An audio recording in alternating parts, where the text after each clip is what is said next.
My name's Marina McCartney. I was raised in New Zealand. My mother is from Samoa. We have two villages in Samoa, Satsuaitea and Paloli, and my dad's a Geordie from England. And so I do identify very strongly with both of those, both of my cultural heritages.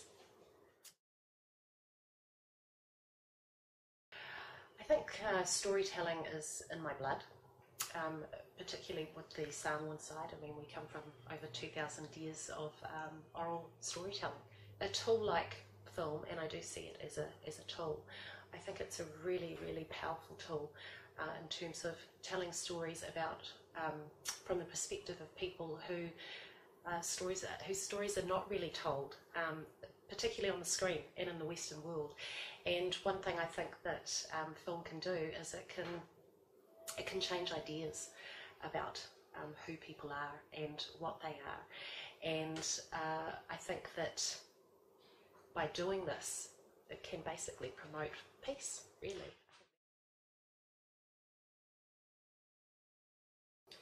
I think one of the things that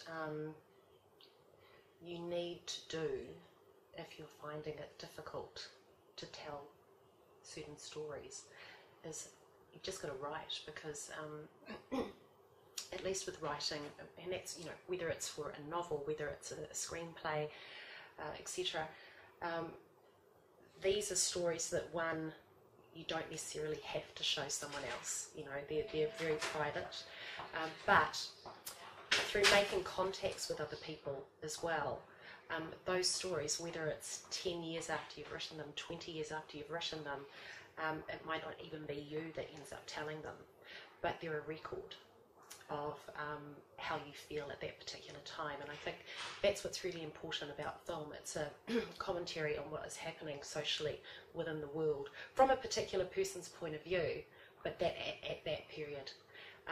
And so you've just got to keep on writing and telling these stories, whether it's through poetry or screenplay, etc., because at some point you never know, that story might end up being told.